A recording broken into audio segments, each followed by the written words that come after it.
Welcome, everyone. My name is Julie Marvel, and I'm so excited to have an honored guest today. I want you to welcome Riana Malia. Her Substack is called The Last Place, and I'm so The last happy. piece. The last piece. I'm sorry, the last piece, the last piece of the puzzle. Yeah. I'm so glad you're here today, Rihanna, because my audience really focuses on. I meet my audience of women when they're reaching a transition in their life. They've been going through everything and taking care of everyone their whole lives and doing the kids and the family and the career, and they reach this certain point where the dust settles a little bit and they almost don't even know who they are anymore.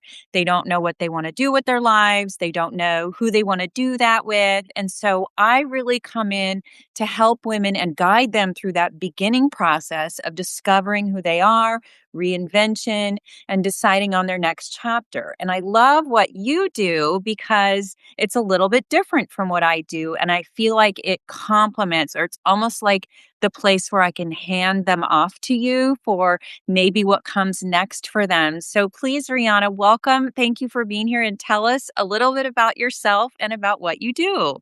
Thank you so much for having me.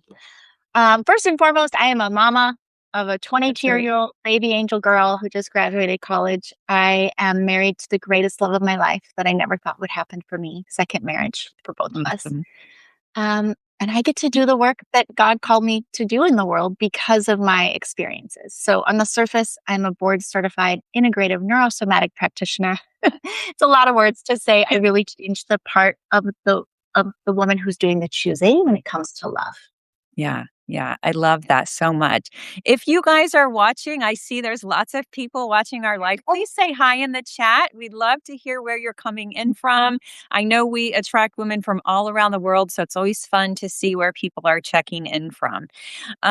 So, Rihanna, I just want to ask you a few questions about the type of work you do. Yeah. Your board certification, what exactly does that mean? What kind of practice are you doing?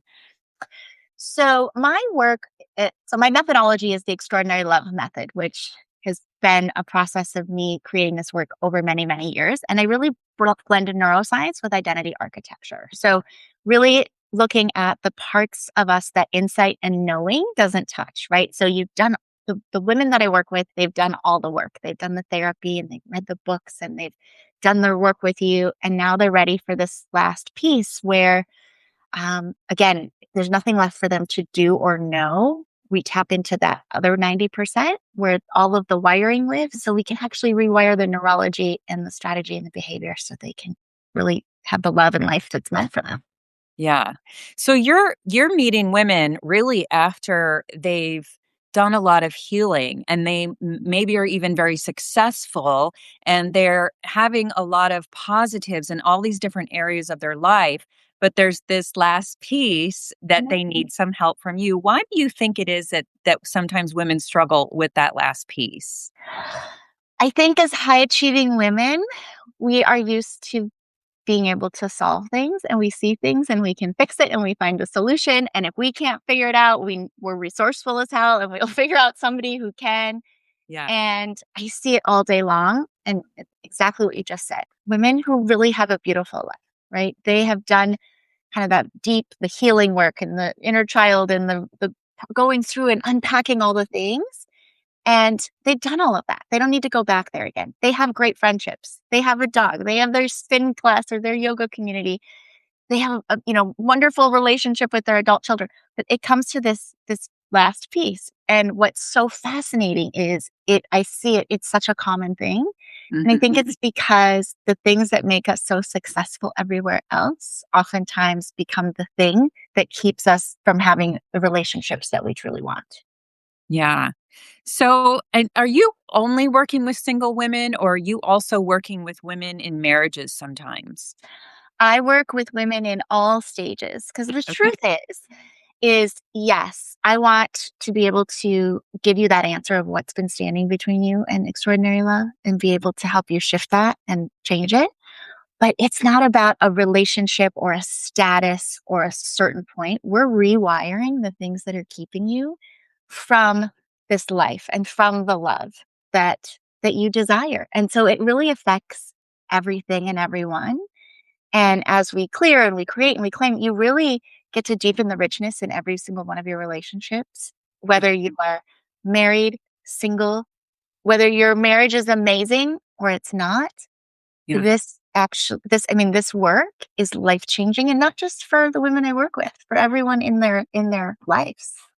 Yeah, I mean, I think it's so true. Whether you're single or married, I think this time in our life, things are shifting so much, and we've been so busy that we almost haven't paid attention to a lot of the things that have happened to us. And so now we are ready to kind of address some of those issues. And a lot of what you're addressing is subconscious. They're really not able to see it because they're so close to it.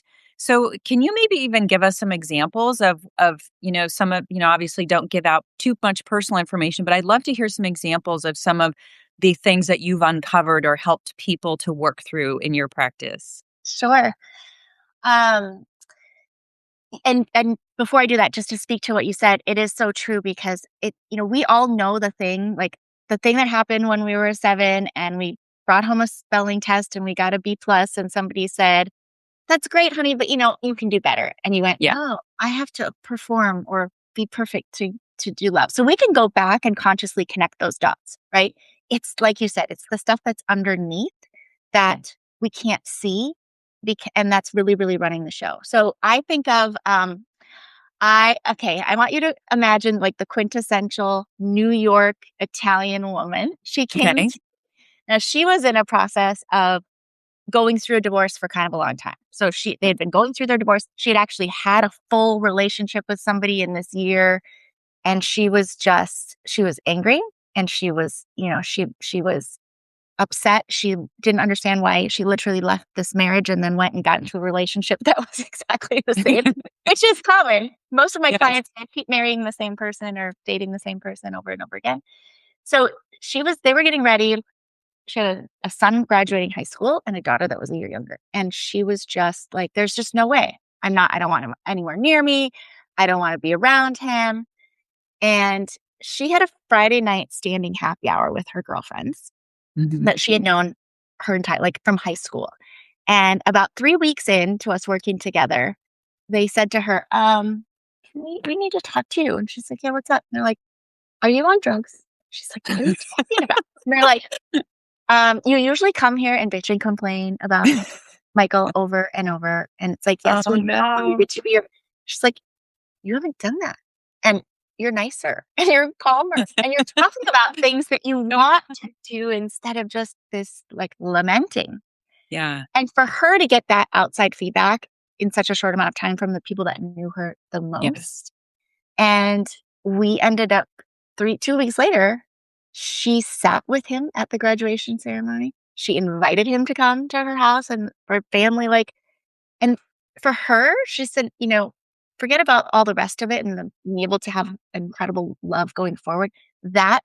What that did for her and getting rid of all the rage and all the anger and drinking the poison every day and wishing he would freaking die, it just gave her an opportunity to be a person and have a future that didn't exist before because she was just consumed by it, right? That becomes your identity. Yeah. Yeah, I think sometimes, when we have a problem and we're talking about it with our friends and we're getting that feedback, it can just become sort of a comfortable place to be, even though it doesn't sound comfortable, it's familiar. And so we just go right back into those same routines. And so it sounds like you sort of broke the cycle for her and gave her a different perspective, which I think is just so important. I know for me, I was married for a really long time and we got divorced. I think it was like 17 years of marriage and 23 years together. And after that divorce, I did a bunch of healing. And then I decided I was going to start dating. And which is obviously just almost a nightmare in itself. So I would date and then I would stop and this is awful. And then I would try it again. And but what I noticed was I was dating the same kind of guy over and over again. And I'm like, what is wrong with me? They look like completely different, but they all are the same thing over and over again. And so fast forward, I'm now remarried. I've been remarried for 3.5 years and we've been together 6. And my husband's name is Brady. And when we met, it was right during COVID. So he started messaging me on Facebook, and I didn't know him at all. Someone had told me about him, told him about me. And he started messaging me, and I was kind of ignoring him. And I was like, it's COVID. We're not touching our face right now. I'm not going on a date. But he pursued, and he likes a challenge. And he just didn't look like my type, what I thought was my type at the time. And finally, he sends me, like 3 months later, he sends me this long message about his character and his job and how he's a veteran and what his friends would describe him as. And then he finally sends me a picture of his cute little white fluffy dog. And I was like, all right, we'll go on one date. And that was it, because what I've learned from that is that I needed to open my mind up to something different. I thought I knew what I wanted based on either the way someone looked or how they were on paper or the way they dressed or something like that. I don't really know what it was, but I certainly thought that I knew what I was doing, and I definitely did not until, and now we're married, and it was just the complete opposite of what I was thought that I was looking for. So, does that sound familiar to Oh kind of my what you're gosh. Well, first experiencing of too? all, I just love you and I have a very similar timeline. So Pete and I have been together almost 7 years. We've been married Yeah. 3. So I love that. And Yeah. we got our first date December of 2019, right before Yeah. COVID. Okay, a couple of things that are so important about what you just said. Number one, if we're talking about why that keeps happening, Yeah.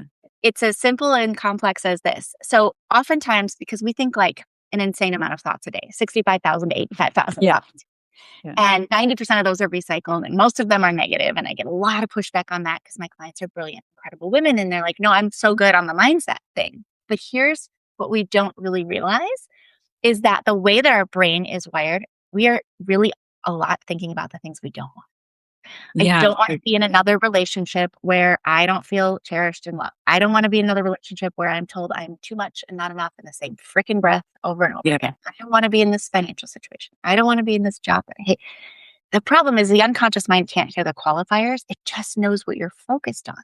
Yeah. So it's why people find themselves in the same circumstances, whether it's in a relationship or professionally or with health or with money. And it's a really simple fix, by the way, just so you know. I call it my Magnet for Miracles exercise. It's very easy. Um, it's just really about rewiring that part of the brain. It takes about Yeah. 72 hours, but it changes everything. And 72 then hours? That's it? 72 hours, 2 pieces of Wow. paper, a rubber band. Um, but the other thing that you said about that chemistry piece Yeah. and not and thinking you know what you want. And that is such a huge thing because that's a Yeah. big question all the time. Like, okay, like between now and dead, right? Now that we've kind of figured out what is it that you want? Who are you? Yeah. Right. And you asked that question, like, who are you now? And what do you Yeah. want next? And I find that most women will say, I know what I want. I know who I am.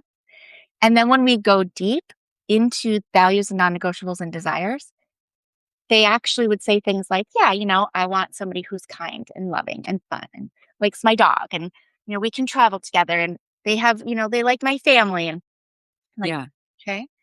That is the equivalent of going to a restaurant and telling the server you want something to drink, a salad of protein and a side, right? And they give you an iced tea and a Caesar salad and some lovely pork tenderloin and some Brussels sprouts, and you got exactly what you ordered. And it's fine. Yeah. What you wanted was a glass of champagne and arugula salad with some perfect things and goat cheese and a piece of halibut and roasted asparagus with a beurre blanc sauce, right? That's Yes. the difference Yes. of that level of clarity and The specificity and really specificity. Yeah. knowing who you are and what you want. And then it becomes your menu and your North Star. And in one conversation, with a clean yes or a clean no, if this person even gets an opportunity to be in your life, and it saves you so much anguish because Yeah. after we've been through these things, we don't really trust ourselves because we're like, damn, I don't know. I thought I knew. And look how that Yeah. turned out. So then Yeah. we get in this fight with our like, is this a red flag? Am I being picky? Am I ridiculous? And this just takes away that whole decision fatigue and drama and noise so that you Yeah. actually to like have absolute clarity and confidence that you don't have to trust yourself. You absolutely now have this thing Yeah. that can kill you. And so the chemistry piece, because like you said, we go for what is familiar. So if you grew up in chaos, your brain actually looks for familiarity in relationships and situations. And so 1,000%, exactly. Yeah, it's like we're craving what we're used to, and then it's just repeating those same kind of patterns over and over again. What's also funny, and I won't continue to talk about my relationship, but I do remember at one point, I think it was actually one of our very first dates, like maybe our third date. My husband had been single for a long time. He had gotten divorced many years ago, and he was really wanting to get remarried again. He's actually 10 years older than me, which was one of the reasons why I was like, oh, I don't know. But on that date, he said, "Do you wanna get married again?" And I'd actually not answered that question in my own mind, and so I'm sitting there across the table from him, and I didn't really have an answer, and I thought to myself, I said, "Well, I guess when I fast forward my life to the end of my life, I don't see myself being alone, and I don't see myself calling someone else a boyfriend." So, I don't see myself not getting it's like I kind of was able to go, "Okay, you've asked me this specific question, now I need an answer," and I was able to really fast forward and think to the future of if that would be possible for me again. Yeah. So I think that's just interesting that we don't actually spend the time to write it down, to really answer those questions. And once we do, we can really start being specific about what we're looking for. I also thought it was interesting what you said about the red flags, and I think this is such a big piece of the puzzle. Like we've we've learned from our mistakes, and we've had people mistreat us, and all of these things that have happened by the time we're our age. And so, how do women decipher the difference between red flags or putting in boundaries and really actually just pushing people away and not allowing yourself to be vulnerable? Where do you go with that kind of information? Again, I think it comes back to doing this menu exercise, if you will, for lack of a better word, and really getting to like the values. And Yeah. when I say values, sometimes people think about, religious values, or but it's the core of who you are. Without these things, it cannot be. Yeah. And it's the part about not being able to discern between, is it a red flag? And we doubt ourselves because we we don't want to make the wrong decision again. Number one. Yeah. And we have so much evidence that what we do choose, we can't trust. Hmm. Yeah. And the other piece of that is, when we're in that space of trying to figure that out, it really comes down to, if you can answer those questions of am I coming from a place of fear, and not. And I think the non-negotiables piece is the biggest part of this, because what happens is we say something's non-negotiable. And then all of a sudden we find ourselves chipping away at those Yeah. things because it was non-negotiable, except that, well, I'm 50, and that, well, maybe I am having, my expectations are too high. And maybe this isn't that big of a deal. And this red flag could, you know, be changed or get better. But again, the difference between a non-negotiable and a desire, that has to be like, that's a hard stop, and you protect that with your life. You don't, so otherwise you start chipping away at your core of what Hmm. you want, and you Yeah. make yourself smaller, and you chip away at the things, and you're not maybe as, you know, bold with the things that you say, because maybe they get a little intimidated, and so you just start chipping away pieces of who you are to make it fit and work, and all of a Yeah. sudden you're back in that space of like, what am I doing? I'm not even, I can't even be fully me if I want to be loved. Yeah, I mean, I think it's so true. I mean, it is true for sure that no relationship is perfect. Every relationship is going to have conflict, or every partner is going to have flaws. But it Mhm. really is, what aligns with your values, what aligns with what boundaries you have in place in terms of protecting who you are as a person, having freedom to choose, those kinds of things I think are so important to know the difference between something that's just going to irritate you and something that's actually going to make you change who you are or make you not feel like you can be yourself. And those are just so important. Tell the viewers about the quiz that you've created. Let's talk about that, because we're not ready to wrap it up yet. But while we have a Yeah, lot of people on right now, so I'd like good. people to hear about this. Okay, amazing. So this is my gift to the world. It's called the Extraordinary Love Index, which I lovingly call the Ellie. And the Ellie answers that question of like, what is actually standing between you and extraordinary love, the love that you want. And hear me when I say this is not just romantic love, right? You might be in a fabulous relationship. It all starts here. So it really looks at three key areas, and it's about 30 questions. So I Mm. say, give yourself about 10 minutes. It's not a what Disney princess are you? It's a legitimate diagnostic. And then what's going to happen is I'm going to send you a 10-page, what I call a portrait. And Mhm. it's gonna show you all of these different pieces. And based on what you said, it's gonna show you what might be showing up in your life and what it feels like to stay there. What does that look like moving towards what you actually want? And what can you do with that right now? And I've had so many people say they connected more dots and got more insight to who they are in that 10 minutes than they had in a year of therapy of just keeping talking about the story. Yeah. And so I think everyone in the world should take the Ellie. Yeah, if And you guys watching, if you want yeah, access to Ellie, write Ellie in the comments right now. Tell us where you can find it, so that if anyone is wanting to find it right now, then we're gonna put it after the video publishes. We'll put it down in the notes in the comments below. But tell us where you yes. can. So literally take the Ellie.com. Ellie Okay, spelled ELI. All of my socials, you can find me everywhere, Riana Malia. You can also send me a message, I'll send it to you. But you can go straight away to taketheellie.com and have instant access. okay, that's awesome. I love that. It's so helpful to have an outside perspective to kind of help you look introspectively, but you need that guidance. We're so close to our own lives that we don't have discernment sometimes. I think it's also that way as a parent. It's like you're doing all these things and you're living your life and you can't really see from the outside what mistakes that you're making. And so we just continually repeat these mistakes over and over again. What would you say is or some of the biggest mistakes that high achieving women make when they're trying to find love or in this phase that you're working with them? What are some of the mistakes that they make? They let the story that they're too much get in the way, that they're too late, that they're too old, they're too young, they're not enough.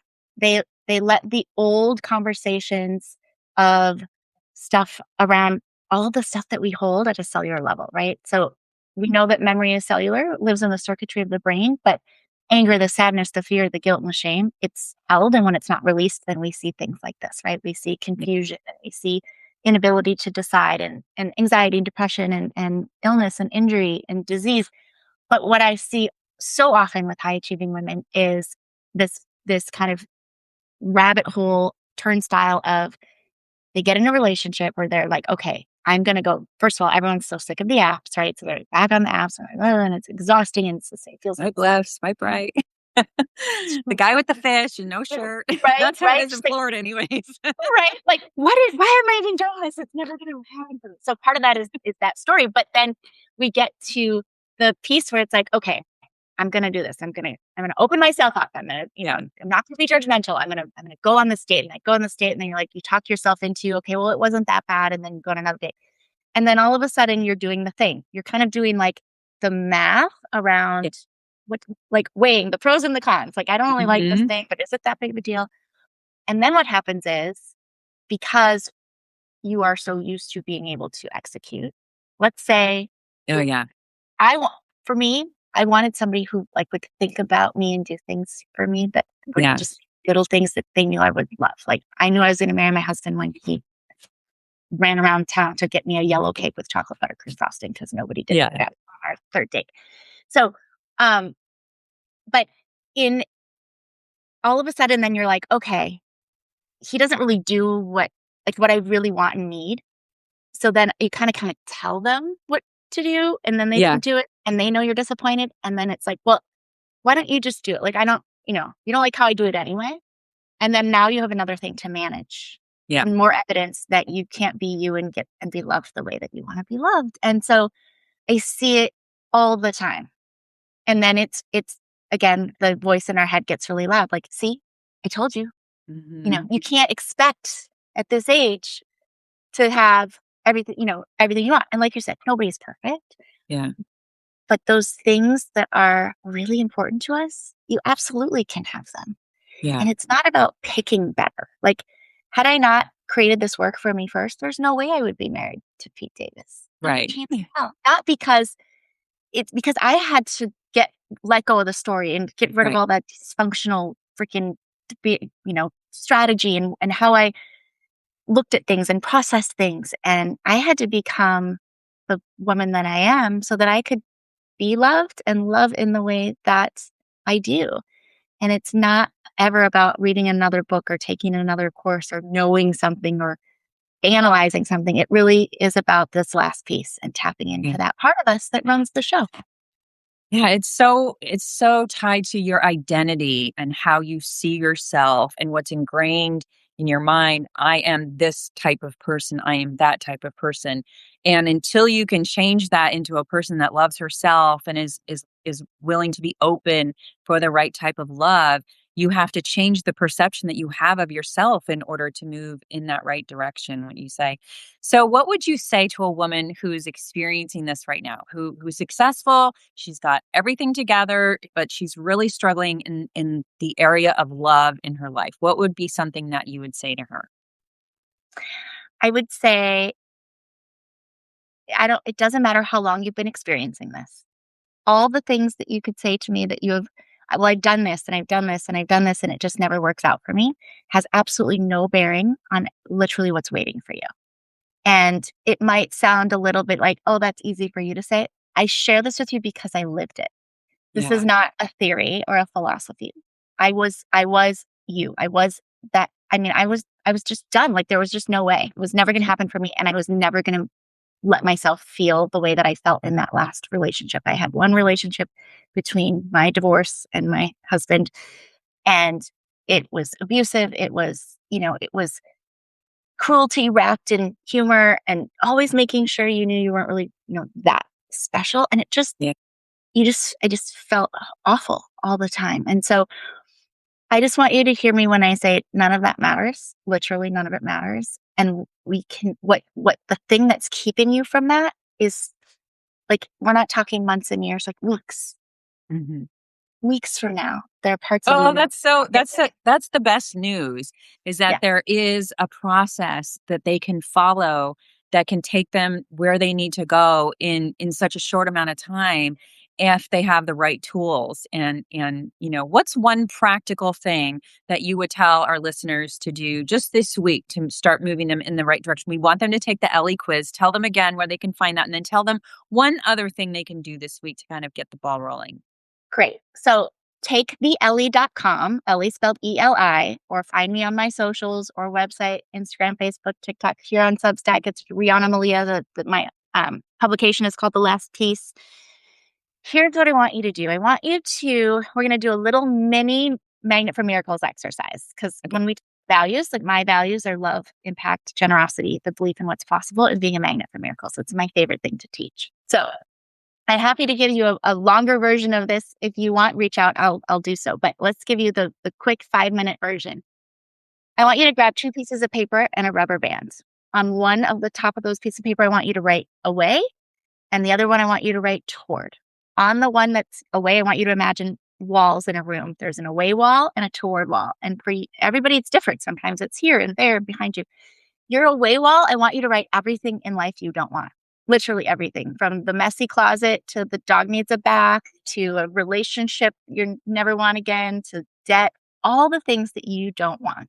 Yeah. And on your toward wall, I want you to write everything you do: hopes, dreams, wishes, fairy dust, magic wands, no filtering, no saying, well, that's not possible because I'm X age or I live here and everybody, none of it. And what I want you to do is put a rubber band on. And for the next 72 hours, I want you to notice when you're starting to think about things that are in that space of like, and I say negativity, this is not about toxic positivity. This is about pulling you out of this as fast as we Mhm. can. And what you'll notice is day one, you're probably not snapping that rubber band very much. So it needs to be like a office one, not a scrunchy one. It has to stick. The brain needs the pattern interrupt. And you might not notice it for a long time, but you might notice like you're feeling irritated or anxious or you have a pit in your stomach. And I want you to snap it. And I want you to go back and recall the last thing you can remember thinking about. I promise you it's something on the away wall list. Yeah. Here's the important part. You got to replace it. And you can do that in a multitude of ways. You can either just literally pick something from your toward wall list. By the way, take pictures of these and pin them in your notes app on your phone so you can see them instantly anywhere. and spend 30 seconds as though you're experiencing that thing that you want with all the senses, because it only takes 17 seconds for the brain to either create new neural pathways or reinforce old ones, feeling something, visualize something with all the senses, right? So after, if you can't pull that list up or that just seems stressful, just think about something that you're actually grateful for, but not in the, the Pollyanna way of like, I'm so grateful for my life. Like something genuine in this moment. Like, I am grateful for this cup of coffee. I'm grateful that is a break in the rain, whatever. Yeah. And if you're still in it, I want you to ask yourself, who in this moment can I serve? And it doesn't have to be a big gesture. It can be a Mhm. text to a girlfriend. It could be a prayer. It could be picking up the plant that fell over on your neighbor's porch that's been sitting there for 3 days in service of someone else. What you're going to notice over the course of 72 hours, you're going to start snapping more. And you're going to start noticing how often you're focused on all the things you don't want. And it's the fastest way to change your current world. And by day 3, sometimes you're going to catch yourself before you even have to snap. You're going to be like, oh, damn. Okay. Nope. And you're going to replace the thought and you're going to flip it and watch how things start to shift. And I give you one specific thing. My daughter and I play at the parking spot game, because who knows somebody that says, there's never a parking spot for me when it's raining. Well, there's always a parking spot for us. So I want you to play with that over the next 3 days and notice everywhere you go, because you're 100%. Of course, there's a parking spot for you. Mm. Notice how there's always a parking spot, and then watch how everything else in your world transforms. So the conversations of there's no good men where I live, or, Mhm. all the ones I live in Marin County, it's too small. I live in New York City, it's too big. Everybody, blah, blah, whatever. Watch how that shifts, because here's the thing I'll leave you with. Your unconscious mind will never make you a liar. Yeah. So when you say, it's never going to happen for me, all the men I meet are the same, there's no people here in my area. You're That's right. so good. You're so right. I mean, your unconscious is your solid beliefs, and you have to reprogram. And that's really what you're doing, is reprogramming those subconscious beliefs, and you have to consciously do that, right? It's Right. not just going to happen to you. So you have to consciously do that. I love that exercise. I love that they can go take the quiz. Now, in terms of how you work with your clients, tell us how that looks. Do you do group coaching? Do you do one-on-one coaching? Do you in person, online? How does your work look? My work is private because it's very bespoke individual work. So this is Yeah. not a course. There are no modules. My methodology and my framework and my IP is obviously stays the same, but we're co-creating your life together. So this is not a group thing. I do a fun in-person event every couple of months in the Bay Area called the Brilliance Brunch for professional women who want to come together and have really genuine conversations with no performance and leave with some clarity on what's next. But for the most part, I work with women all over the world virtually. Um, and so it really is about having a conversation of where you are and what you want, and then designing it in a way that works for you. Whether Yeah. that's, you know, 8 weeks together over a period of time, or I have something called the arrival where we go somewhere really bougie together for 3 days and we do the work and get pampered. Um, Yeah. so it's designed for you. It's Yeah. not a one size fits all situation, but That's the best way to go. That's really the only way to do it right, because every person has their own history. Every person has their own goals and dreams that they want for their own life. And so it needs to be that customized experience. I just love what you're doing. It's very unique. I don't meet very many people that do the kind of work that you're doing. And you are just like me in terms of the reason I do what I do is because I built something just for myself because I needed it. I built a very large women's organization just based on community and friendship, because after my divorce, I didn't have a support system of women. So I did that for myself. But what I ended up finding out was that everyone else needed it too. And it's the same thing that you did. You needed to find love, you needed to heal, and you walked that path, and now you've turned it around to help other women. I just think that's beautiful. And I'm so glad that you joined me here today. Let's say one more time the Ellie quiz, and say where they can find you on Substack and your website. absolutely. So takethele.com. Website is rianamalia.com. All the socials at Riana Malia. Substack is Riana Malia. Publication is called The Last Piece. The I'm on last, YouTube and LinkedIn and Facebook and Instagram and all the things. of course. And always just, you can also just send me a message and say, here's where I'm at. And we can have a 15-minute conversation and really get you some clarity on what that is and what you want. And if it makes sense for us to continue that conversation, we will. And if it doesn't, I promise to leave you better than when I found you. Oh, I love it. Thank you so much for being here. Thank you Oh, everyone for thank you. joining. This was such a great conversation, such a unique topic. And I think what you're doing has an impact on women that is really needed right now. So thank you so much for being Thank here. you. Thank All right. you. Have a good day. Bye for now. Bye.